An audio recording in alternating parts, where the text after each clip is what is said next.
नारायणं नमस्कृत्य नरं चैव नरोत्तमं देवीं सरस्वतीं व्यासं ततो जयमुदीरये।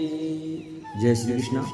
प्रिय भक्तजनों, आज हम आपको श्रीमद् भागवत महापुराण के पंचम स्कंद के पहले अध्याय की कथा सुनाएंगे, जिसमें कि प्रियव्रत के चरित्र की कथा का वर्णन सुनाया जाएगा। तो सभी भक्तजन हमारी श्रीमद् भागवत महापुराण की कथा को बड़े श्रद्धा भाव से सुने। आइए भक्तों, कथा को प्रारंभ करते हैं।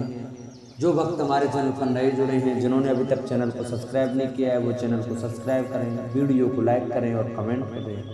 बोलो भागवत भगवान की जय। ओम नमो भगवते वासुदेवाय। श्रीमद् भागवत महापुराण पंचम स्कंद पहला अध्याय, प्रियव्रत चरित्र। राजा परीक्षित ने पूछा, मुने महाराज प्रियव्रत तो बड़े भगवत भक्त और आत्माराम थे, उनकी गृहस्थाश्रम में कैसे रुचि हुई जिसमें फंसने के कारण मनुष्य को अपने स्वरूप की विस्मृति होती है और वह कर्म बंधन में बंध जाता है।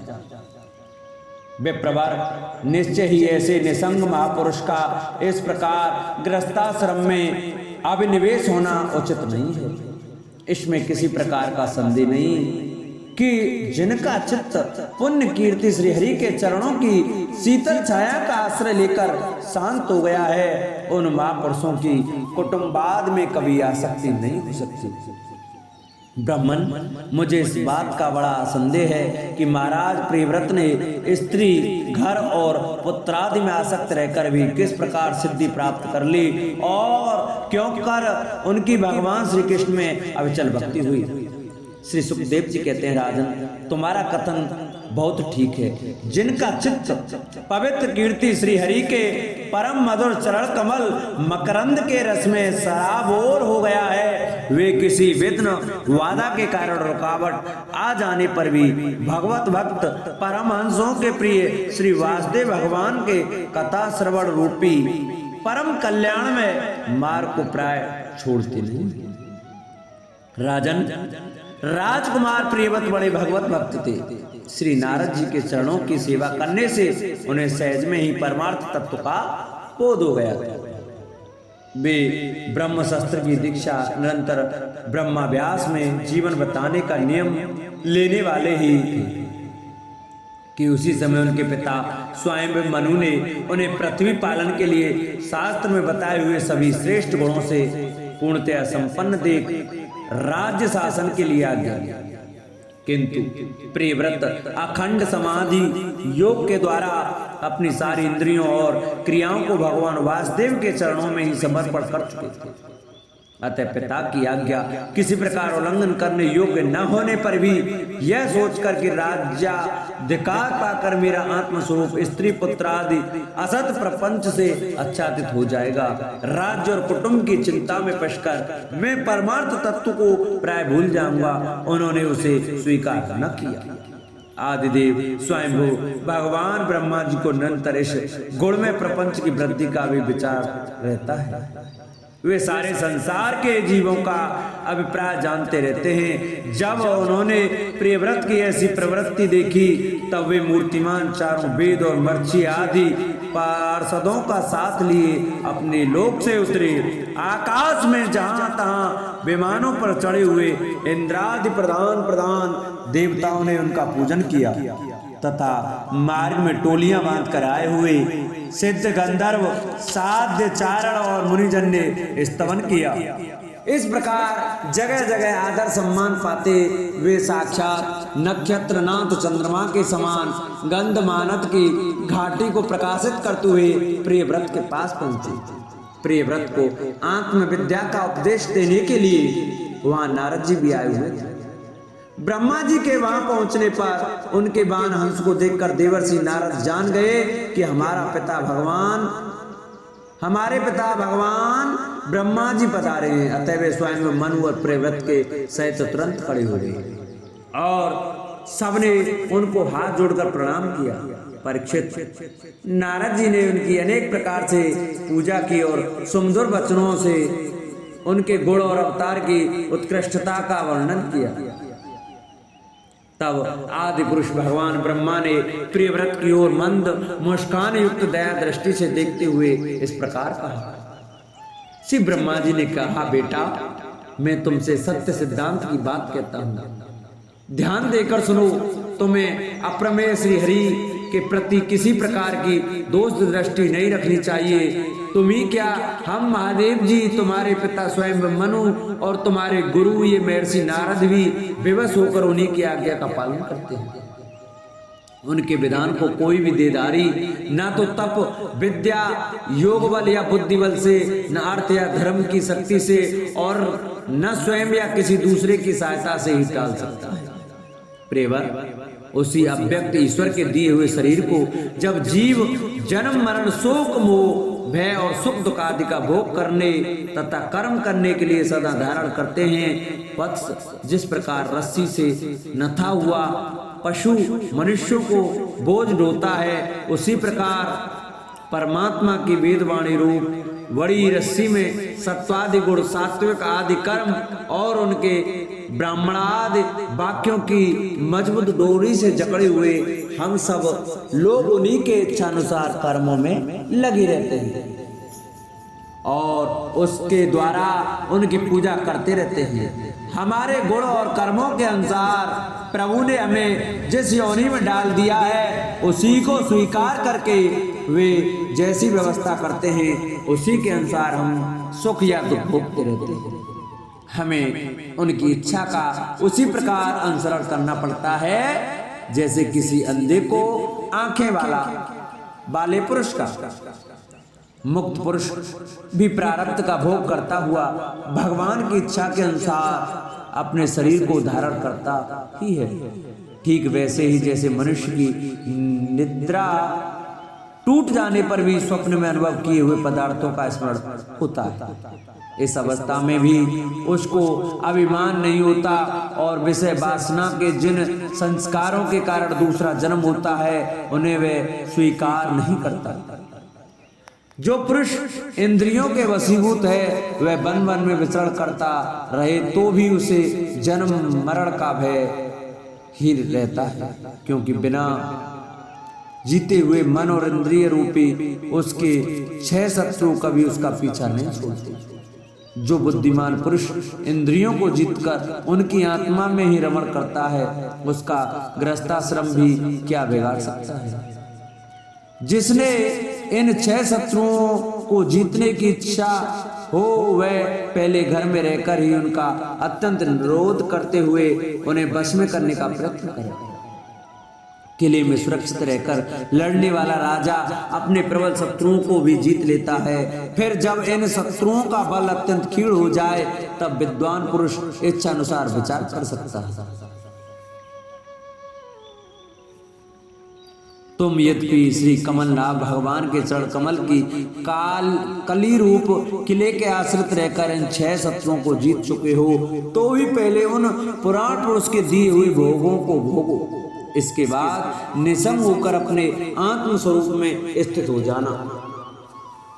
श्री सुखदेव जी कहते हैं, जब त्रिलोकी के गुरु श्री ब्रह्मा जी ने इस प्रकार कहा, तो परम भागवत प्रियव्रत ने छोटे होने के कारण नम्रता से सिर झुका लिया और जो आज्ञा ऐसा कहकर बड़े आदर पूर्वक उनके आदेश को सुधार किया। तब स्वयं वो मनु ने प्रसन्न होकर भगवान ब्रह्मा जी की विधिवत पूजा की। इसके पश्चात वे मन और वाणी के अविषय अपने आश्रय तथा सर्व व्यवहार तीत पर ब्रह्म का चिंतन करते हुए अपने लोक को चले गए। इस समय प्रियव्रत और नारद जी सरल भाव से उनकी ओर देख रहे थे। मनु जी ने इस प्रकार ब्रह्मा जी की कृपा से अपना मनोरथ पूर्ण हो जाने पर देवर्षि नारद की आज्ञा से प्रियव्रत को संपूर्ण भूमंडल की रक्षा का भार सौंप दिया और स्वयं विषय रूपी विषैले जल से भरे हुए गृहस्थाश्रम रूपी दुस्तर जलाशय की भोग इच्छा से निवृत्त हो गए। अब पृथ्वीपति महाराज प्रियव्रत भगवान की इच्छा से राज्य शासन के कार्य में नियुक्त हुए, जो संपूर्ण जगत को बंधन से छुड़ाने में अत्यंत समर्थ। उन आदि पुरुष भगवान श्री के चरण युगल का निरंतर ध्यान कर रहने से यद्यपि उनके रागाद सभी मल नष्ट हो चुके थे और उनका हृदय भी अत्यंत शुद्ध था, तथापि बड़ों का मान रखने के लिए भी पृथ्वी का शासन करने लगे। तदंतर उन्होंने प्रजापति विश्वकर्मा की पुत्री वैश्मती से विवाह किया। उससे उनके 10 पुत्र हुए। वे सब उन्हीं के समान शीलवान, गुणी, कर्मनिष्ठ, रूपवान और पराक्रमी थे। उनसे छोटी ऊर्जस्वती नाम की एक कन्या भी हुई। पुत्रों के नाम अग्निद्र, इदमजेव्य, यज्ञबाहु, महावीर, हिरण्यरेता, घृतपृष्ठ, शवन, मेधातिथि, पीतहोत्र और कवि थे। ये सब नाम अग्नि के भी हैं। इनमें कवि, महावीर और सवन ये 3 नैष्ठिक ब्रह्मचारी हुए। इन्होंने बाल्यावस्था से आत्मविद्या का अभ्यास करते हुए अंत में संन्यासाश्रम ही स्वीकार किया। इन निवृत्तिपरायण महर्षियों ने संन्यासाश्रम में ही रहते हुए समस्त जीवों के अधिष्ठान और भवबंधन में डरे हुए लोगों का आश्रय देने वाले भगवान वासुदेव के परम सुंदर चरणारविंदों का निरंतर चिंतन किया। उससे प्राप्त हुए अखंड एवं श्रेष्ठ भक्ति योग से उनका अंतःकरण सर्वथा शुद्ध हो गया और उसमें श्री भगवान का आविर्भाव हुआ। तब देहादि उपाधि की निवृत्ति हो जाने से उनकी आत्मा की संपूर्ण जीवों के आत्मभूत प्रत्यागात्मा में एक ही भाव से स्थिति हो गई। महाराज प्रियव्रत की दूसरी भार्या से उत्तम, तामस और रेवती ये 3 पुत्र उत्पन्न हुए जो अपने नाम वाले मनवंतरों के अधिपति हुए। इस प्रकार कवि आदि 3 पुत्रों के निवृत्तिपरायण हो जाने पर राजा प्रियव्रत ने 11 अर्बुद वर्षों तक पृथ्वी का शासन किया। जिस समय वे अपनी अखंड पुरुषार्थमयी और वीर्यशालिनी भुजाओं से धनुष की डोरी खींचकर टंकार करते थे, उस समय डर के मारे सभी धर्मद्रोही न जाने कहां छिप जाते थे। प्राण प्रिया वैश्मती के दिन दिन बढ़ने वाले अमोद प्रमोद और अभ्युत्थानादि क्रीड़ाओं के कारण तथा उसके स्त्री जनोचित हाव भाव लज्जा से संकुचित मंद आश्चर्युक्त चितवन और मन को भाने वाले विनोद आदि से महामना प्रियव्रत विवेकहीन व्यक्ति की भांति आत्म विस्मृत से होकर सब भोगों को भोगने लगे, किंतु वास्तव में ये उनमें आसक्त नहीं थे। एक बार इन्होंने जब यह देखा कि भगवान सूर्य सुमेरु की परिक्रमा करते हुए लोक पर्यंत पृथ्वी के जितने भागों को आलोकित करते हैं, उसमें से आधा भी प्रकाश में रहता है और आधे में अंधकार छाया रहता है, तो उन्होंने इसे पसंद नहीं किया। तब उन्होंने यह संकल्प लेकर कि मैं रात को भी दिन बना दूंगा, सूर्य के समान ही वेगवान एक ज्योतिर्मय रथ पर चढ़कर द्वितीय सूर्य की भांति उनके पीछे पीछे पृथ्वी की 7 परिक्रमाएं कर डाली। भगवान की उपासना से इनका अलौकिक प्रभाव बहुत बढ़ गया था। उस समय इनके रथ के पहियों से जो लीकें बनी वे ही 7 समुद्र हुए। उनसे पृथ्वी में 7 द्वीप हो गए। उनके नाम क्रमशः जम्बू, प्लक्ष, सालमली, कुश, क्रौंच, साक और पुष्कर द्वीप। इनमें से पहले की अपेक्षा आगे के द्वीपों का परिमाण दूना है और ये समुद्र के बाहरी भागों में पृथ्वी के चारों ओर फैले हुए हैं। 7 समुद्र क्रम से खारे जल, ईख के रस, मदिरा, घी, दूध, मट्ठे और मीठे जल से भरे हुए। ये 7 द्वीपों की खाइयों के समान है और परिमाण में अपने भीतर वाले द्वीप के बराबर है। इनमें से एक क्रम से अलग अलग 7 द्वीपों को बाहर से घेर कर स्थित है।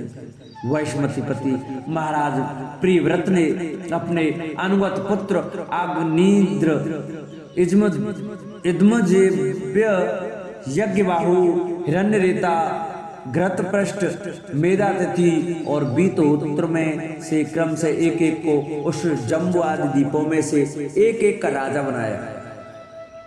उन्होंने अपनी कन्या ऊर्जस्वती का विवाह शुक्राचार्य जी से किया। उसी से शुक्र कन्या देवयानी का जन्म हुआ।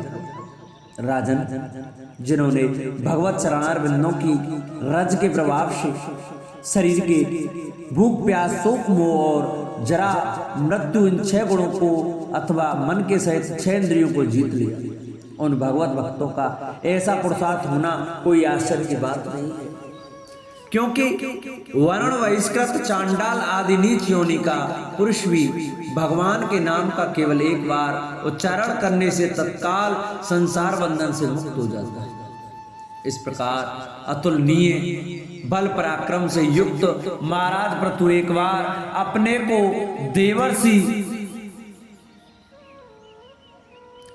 महाराज प्रियव्रत एक बार अपने को देवर्षि नारद के चरणों की शरण में जाकर अभी पुनः देववश प्राप्त हुए प्रपंच में फंस जाने से अशांत सा देख मन ही मन विरक्त होकर इस प्रकार कहने लगे, ओहो बड़ा बुरा हुआ, मेरी विषय लोलुप इंद्रियों ने मुझे इस अविद्या जनित विषम विषय रूप अंधकूप में गिरा दिया। बस बस बहुत हो लिया, हाय मैं तो स्त्री का किरणा मृग ही बन गया। उसने मुझे बंदर की भांति नचाया, मुझे धिक्कार है। इस प्रकार उन्होंने अपने को बहुत बुरा भला कहा।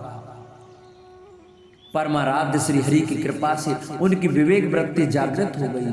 उन्होंने यह सारी पृथ्वी यथा योग्य अपने अनुगत पुत्रों को बांट दी और जिसके साथ उन्होंने तरह तरह के भोग भोगे थे, उस अपनी राज रानी को साम्राज्य लक्ष्मी के सहित मृतदेह के समान छोड़ दिया तथा हृदय में वैराग्य धारण कर भगवान की लीलाओं का चिंतन करते हुए उसके प्रभाव से श्री नारद जी के बतलाए हुए मार्ग का पुनः अनुसरण करने लगे। महाराज प्रियव्रत के विषय में निम्नलिखित लोकाक्ति प्रसिद्ध हैं। राजा प्रियव्रत ने जो कर्म किए उन्हें सर्वशक्तिमान ईश्वर के सिवा और कौन कर सकता है। उन्होंने रात्रि के अंधकार को मिटाने का प्रयत्न करते हुए अपने रथ के पहियों से बनी हुई लीकों से ही 7 समुद्र बना दिए। प्राणियों के सुविधे के लिए जिससे उनमें परस्पर झगड़ा ना हो दीपों के द्वारा पृथ्वी के विभाग किए और प्रत्येक दीप में अलग अलग नदी पर्वत और वन आदि से उसकी सीमा निश्चित कर दी। वे भगवत भक्त नारदादि के प्रेमी भक्त थे। उन्होंने पाताल लोक के, देवलोक के, मर्तलोक के तथा कर्म और योग की शक्ति के से प्राप्त हुए ईश्वर को भी नरक कुल समझा था। बोलो भागवत भगवान की जय।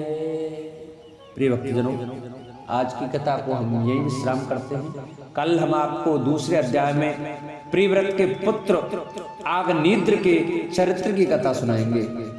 तो सभी भक्तजन हमारी श्रीमद् भागवत महापुराण की कथा को प्रतिदिन बड़े श्रद्धा भाव से सुने। आइए भक्तों, कथा को विश्राम करते हैं। बोलो भागवत भगवान की जय। जिन भक्तों को हमारी ये कथा अच्छी लगी हो वो हमारी वीडियो को ज़्यादा से ज़्यादा शेयर करें। जिन्होंने चैनल को सब्सक्राइब नहीं किया चैनल को सब्सक्राइब करें, वीडियो को लाइक करें और कमेंट में राधे राधे ओम नमो भगवते वासुदेवाय अवश्य लिखें।